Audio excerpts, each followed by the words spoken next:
Hello. Hey. Welcome to the Mom series, The Misunderstanding of Multiplicity. My name is Maria. I tried to make this video a few times today, and a few times it's gone off. Hmm. Hmm. Like right in the middle of making it, it just goes off. At interesting parts when I'm like saying something that, I don't know, you know, sometimes you're making a video and you're getting really real and raw and you're like, yeah, I'm just gonna let that I'm just gonna let that fly out and hang and land wherever it does, right? Well, every time I do that lately, my video goes off, and I know exactly why it's going off.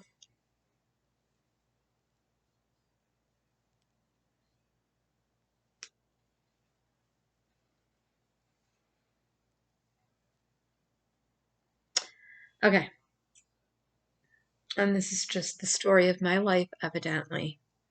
Anyways, um, techie bullshit and micromanagement. You gotta kick that shit out of your life. You gotta say it special, kind of. Hex, hex be gone over that techie stuff and people that stay in your life just to kind of like micromanage you. Make sure they know what you're doing and what you're saying and what you're putting out there in social media. We all have them. Trolls and micromanagers and handlers everywhere. All right. So, that said, I wanted to talk about today, make a quick correction. Make it, I'm hung up on my ear. Make a quick correction on the Herschel Walker video that I did yesterday. Haven't heard anything about if Herschel's actually going to run. I mean, like yesterday it was all in the news, day before, all last week, and today, not much. Last I heard, why is this doing this? Last I heard, oh, I see, we got two ends going on here. Oh, I hate when that happens. All right, so, last I heard, Herschel was being told because he wasn't a resident enough, like a permanent resident in Georgia, or he hadn't been in Georgia enough times, like 10 years in a row, residency or something like that, that he may not be able to run. So we'll see, because he's been in Texas. So he's claimed Texas as his residency, but Georgia as his hometown. Obviously, he's had more years in Georgia, and then all his, you know, career. But he's been in Texas now. But he's been in Texas. So, it's pretty tangled up. I don't know what I'm gonna do. Um, I'll just keep going with it and hope that I can. Anyways, so we don't know if he's going to be able to run for senator. Um, but I would hope that Donald Trump, who thinks that he should, if Herschel was catching too much pushback and too much harassment, that Donald Trump would step up and be a man's man and say, "Hey Herschel, it's okay, let it go." Um, I wish Donald Trump would do that with Mike Lindell and say, "Mike, give it a rest, and you take a rest. Go grab one of your beautiful pillows, preferably the body pillow, wrap yourself around in it on one of your mattresses, and take a good long nap. Don't worry about it. The numbers don't make sense. I know. But don't worry about it, because you're not making sense, right?" But Donald Trump will not do that. He will let Mike Lindell, the pillow man, implode on himself, decompensate before our eyes, mentally, physically, and spend all of his millions proving what he can't prove or giving away the money. Because he's offering $5 million to any cyber company or person that proves him wrong about the voting machines, China interfering with Donald Trump's win. He's offering $5 million to any cyber geek that can come forward and say, this is why, and I can prove it. Even though tons of people have already proven it to him. So I say, all geekazoids, go forward and get your 5 million. Also, but I really, really wish that Donald Trump would just step forward and say, it's okay. You're going to give yourself a heart attack screaming and yelling at people that are questioning you about the debt. Please. No need to stroke out about it. Just go rest. And I wish that and if something like that were to happen with Herschel, if he felt like, okay, they're coming against me because I would hope that Donald Trump would say, it's okay, Herschel. I know I kind of egged you on to go run as senator in Georgia, but you've been in Texas too long, or it's not going to work. So that's my wish. But in looking into more research with Herschel, I looked over the book that he wrote and some of his motivational speeches, and I guess he does change up his diet a little bit, so I wanted to correct that.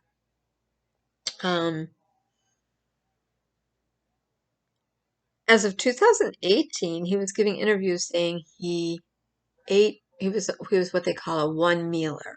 He ate one meal a day, and he kept it simple, and he switched it up. But he did not eat red meat, but he wasn't really a vegetarian. But he kept it to vegetables or salad and soup.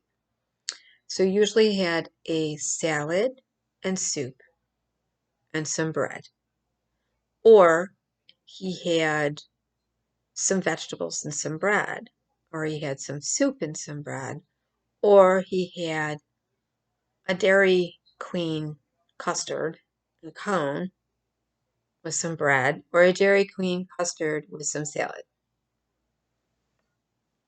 I find his diet very interesting. And because he is a chicken distributor, manufacturer so many places, he did taste chicken. He does. And he did taste a Subway sandwich once. But he's only gained 5 pounds. The man is up there in years. And he's only gained 5 pounds since he was on the football field. And it's not the healthiest diet, but I guess it changes.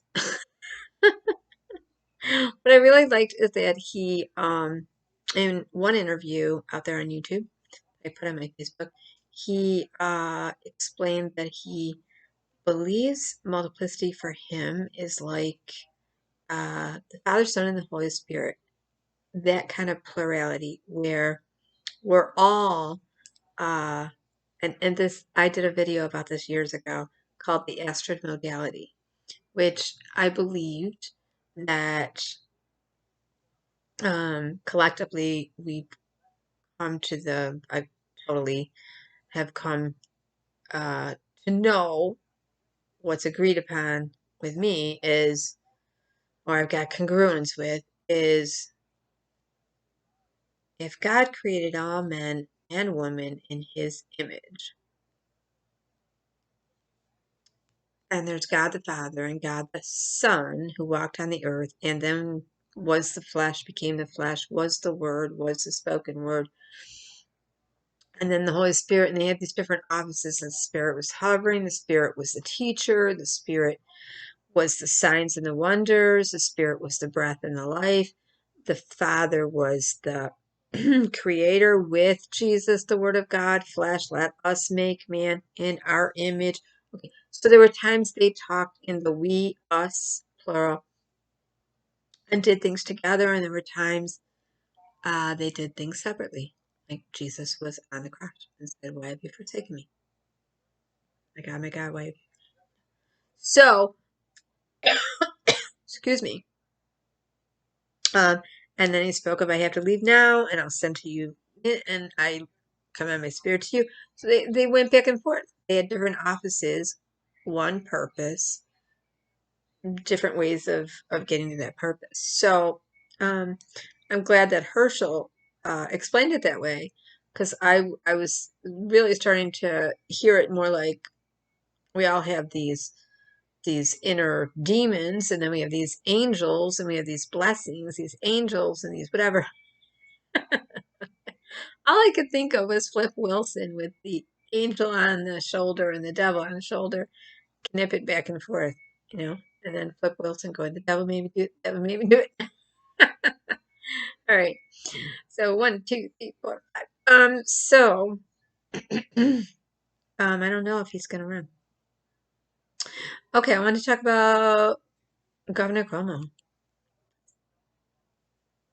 I don't think he did it. I think he's innocent. And I'm going to continue to think he's innocent.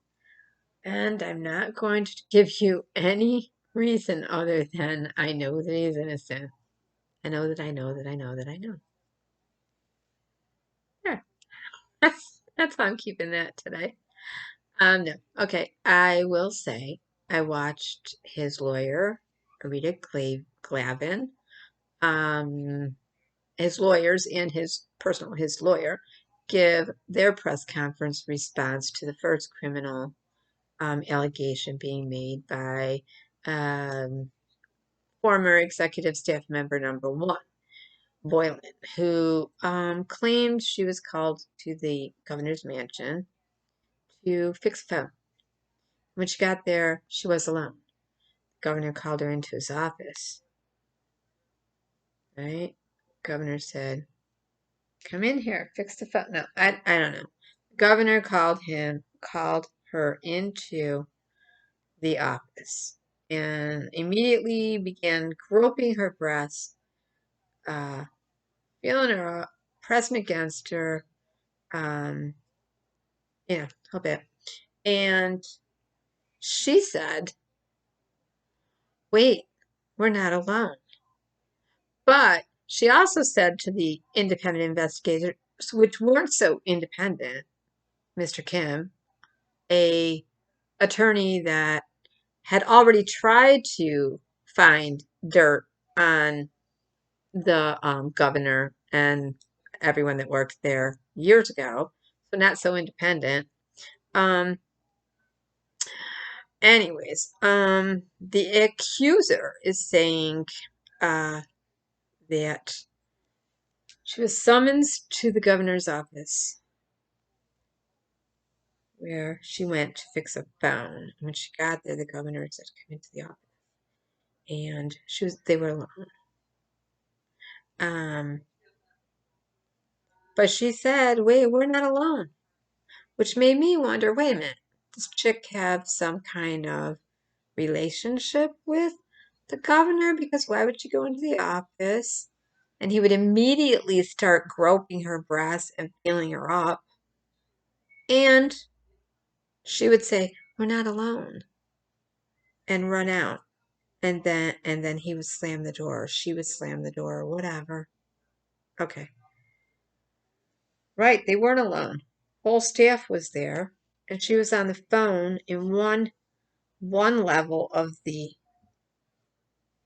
he was on the phone in one level of the mansion, dealing with talking to the president, talking to Joe Biden, talking to who was running at the time, talking to 1, 2, 3, 4, 5, talk so ridiculous. Talking to other governors about COVID, dealing with COVID. It was November. Um, he was on staff calls all day. But then with other people in the office, he came down and he said, okay, I'm all good. Like he was getting ready to let people go. Like you can go now, whatever. She offered to stay. She was like asking, can I stay? Can I do anything? Other people were saying she offered to stay. She did a photograph thing. She looked into a file. She chit-chatted. She had snacks with the person that did, I don't know, craft snacks or whatever the heck. She had cheese and crackers. And she was very happy about having her cheese and crackers.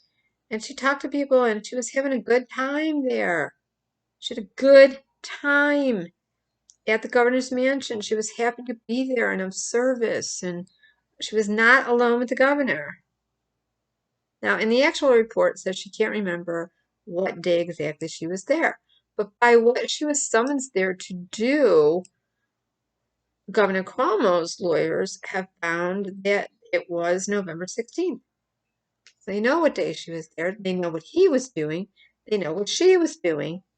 And they know because that's what you get to do. You get to ask questions. Somebody makes an accusation, you get to ask questions. You don't get to just accuse people, throw them under the bus, and decide they're guilty because maybe they're they have a brash manner, or they're bossy, or they're a little macho, or they're hot-headed, or um, they've made some poor choices in the past with what they've done. You don't get to just decide someone's guilty and make up all manner of baloney about them because you think everyone will believe you now. Um, yeah. So, I really loved that Rita Glavin was saying, I believe in the rule of law, which simply states, you want to make an accusation, a criminal charge, I get to investigate that accusation you're making. I get to ask you questions. You don't get to say guilty until proven innocent. And that's the problem with the Me Too movement. All these people have come forward and time's up. See, everybody romances this Me Too time's up, but there's a lot of carnage and devastation and uh, the fallout is horrible. And the cancel culture is horrible. And then there's people rushing to judgment that the governor's daughter, his youngest daughter, was abused because she is claiming to be bisexual by middle school, and then demisexual recently came out. We don't know this, and we cannot infer this. And um, because she did a paper, all of the Cuomo lot, they are products of the Kennedys and the Cuomos. These girls are beautiful and smart. All three of the Cuomo girls are beautiful and smart. And they all went to school to be activists, strong women, political. Um, they went to Brown University, they went to Harvard.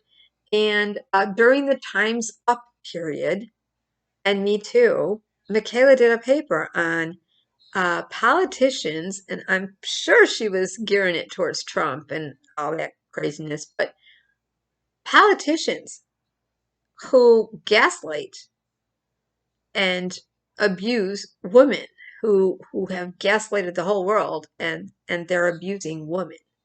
Um, so she did her paper on people that are in public office that are open secrets right out there, getting away with it because of their position. She was not talking about her father. And people have referred that too. I think the whole Roman Coliseum public, um, whatever, court opinion, including mine, will be stopping soon on this. Look, I'm not going to chalk it up to he was just being an Italian guy, you know. an older Italian guy who's been used to being in old school and chivalry and just extra whatever. I'm not going to do that, but I am going to say if you've been out of the dating game for a long time and you're fishing, you do a lot of stupid things. You say a lot of stupid things, and some of it is inappropriate, and he has apologized for that.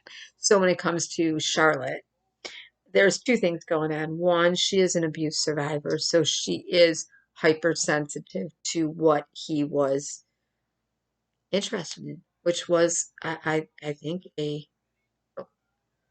seeing if there was an attraction there because he was attracted to her, and seeing if she would like to explore that, and if the abuse would get in the way or his age. Now, was it appropriate? No. And he knows that. He knows that those questions, as the governor and her boss, was inappropriate. But what if he really, really was attracted to her and just wanted to take her to dinner and then dancing and then to a movie and then just kind of hang out with her and go for walks and go hiking and get to know her more and hug and transfer her so that it was professional. So he's older than her, right? Nobody talks about Celine Dion and Renee. 30 years difference. 40, almost 40. A lot of people. It would make sense that he would ask, are you, would you be? I mean, because I really want to be in a relationship where I miss being intimate, being touched. But that was inappropriate for him to say. He knows that. Why did she feel he wanted to rape her? Why are these women of feeling he wants to abuse them? And the police officer on detail, the female police security on detail to protect the governor, who claimed he tapped her on the spine, the back of the neck, and ran his finger down her spine, and then over her bra, and then down around her belly button, and then over by her gun, said, "Hey, you." I can't wait for him to explain that one and for her to explain it, because you know what? Why would she stay working for the governor right up to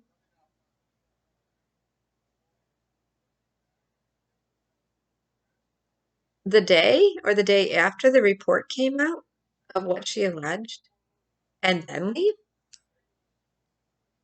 Why didn't she make her accusations, and leave if he was really abusing her and misusing her? I know, I sound nasty. I'm just so sick of it. I am really sick of it. I think, what are we all dumb now? Are we all stupid?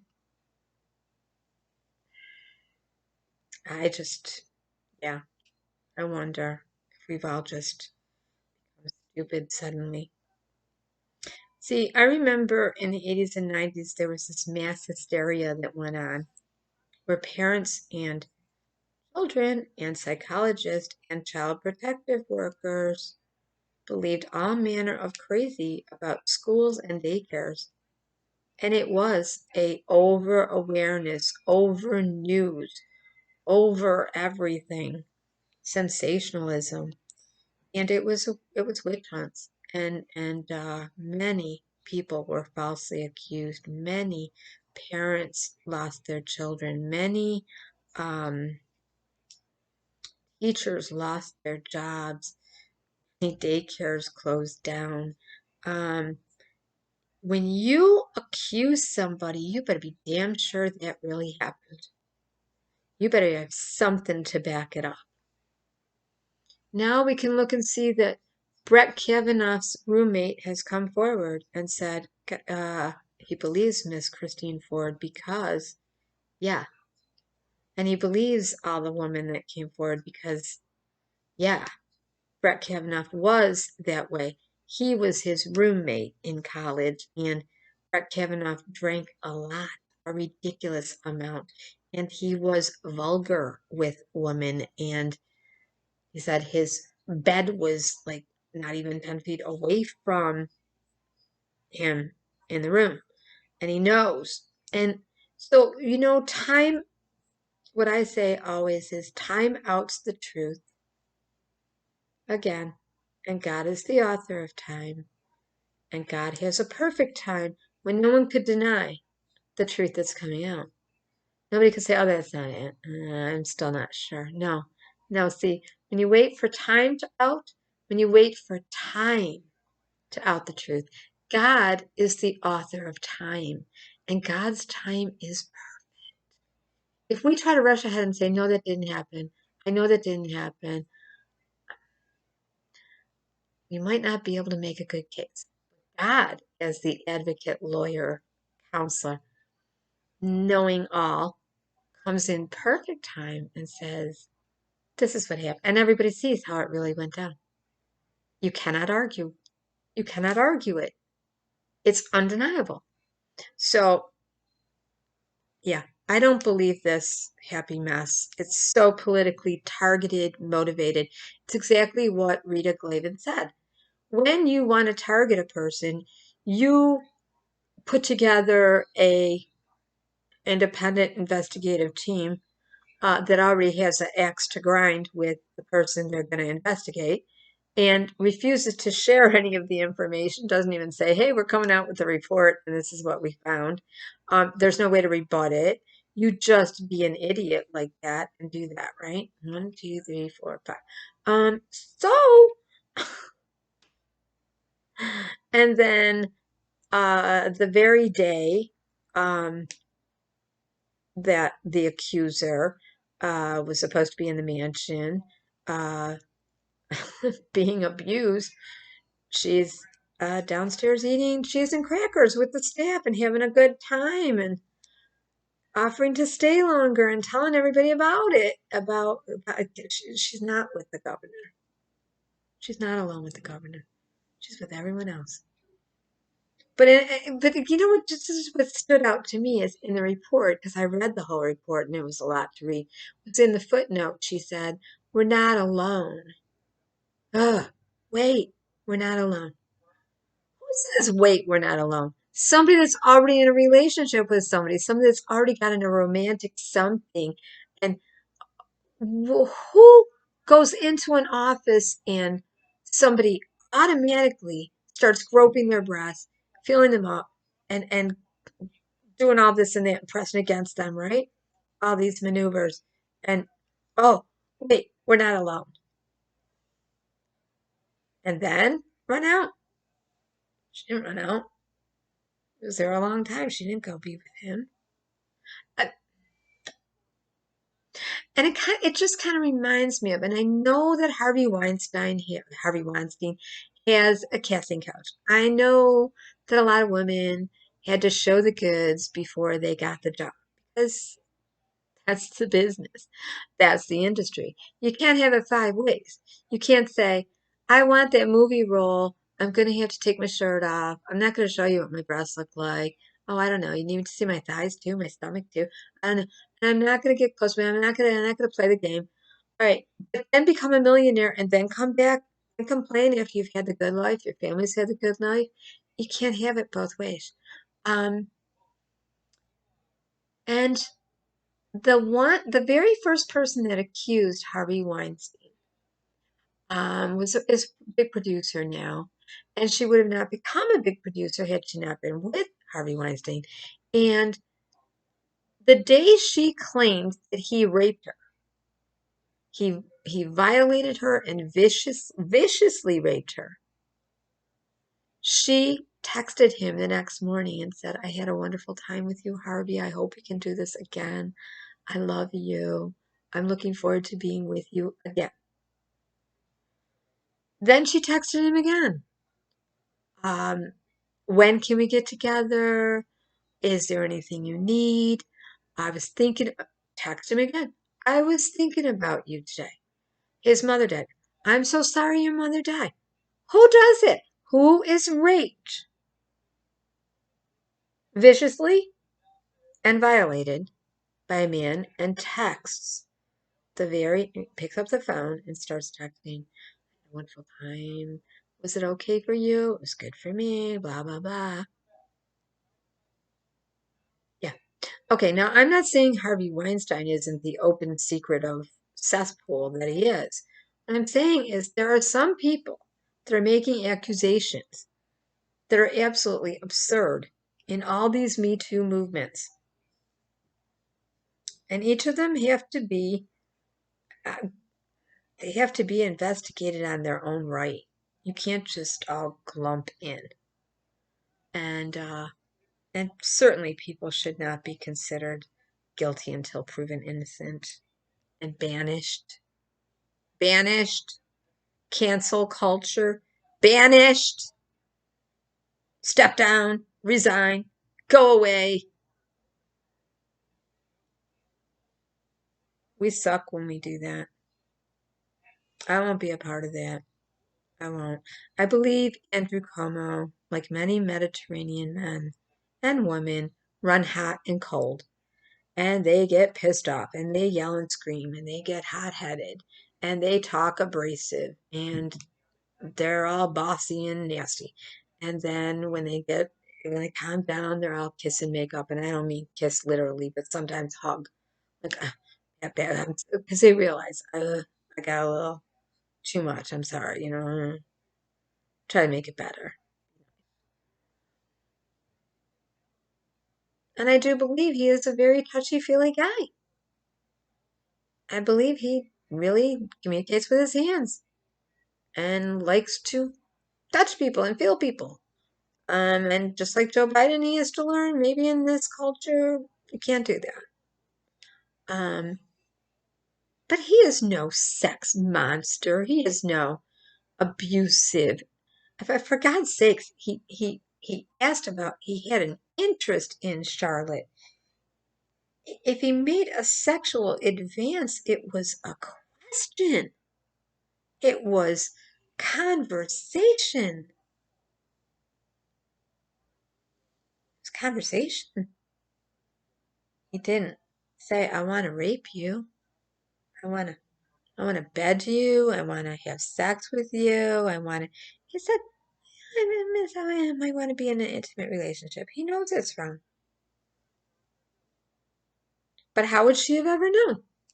Maybe it would have been a beautiful relationship.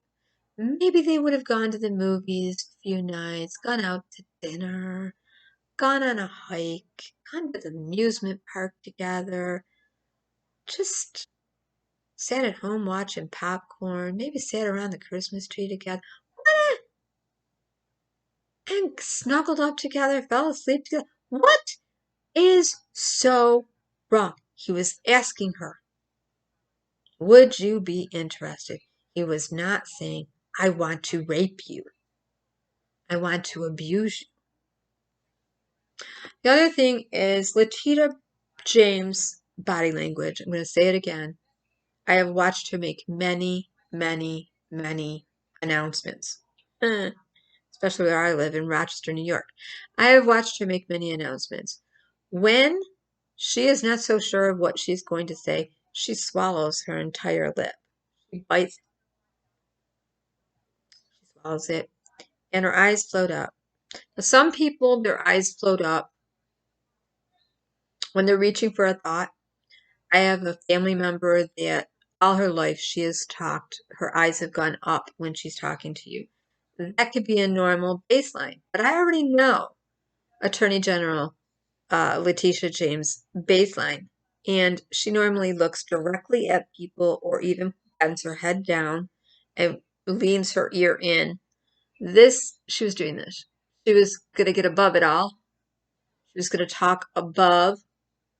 She lowered her voice register about 3 registers down. She was going to calmly say what she was going to say without any disruption. And every time she said a charge, her eyes floated up. There was nothing independent about this investigation. And it starts with the Attorney General. It starts with her. So, Yes, that's all I want to say. So I don't know what's going on with Herschel Walker. I don't know what's going on with his diet. I wish him well. I really wish Mr. Pillowman would take a break. And I really do believe Governor Cuomo is innocent. And I really, big kudos to Chris Cuomo because you talk about a professional journalist to be able to go into CNN where his colleagues have to report on this, but they don't have to poke the hornet's nest like they've been doing. But I think they don't want to be charged with uh, not telling the news enough, so reporting on it enough because Chris is there. So they're really making sure to be a little extra hard on the governor. Um, so they won't be seen as being impartial. Um, but I have watched Chris every night and just prayed for him. And I've watched his colleagues too have to follow him or precede him, introducing him and having to talk about that. And of course, Chris can't.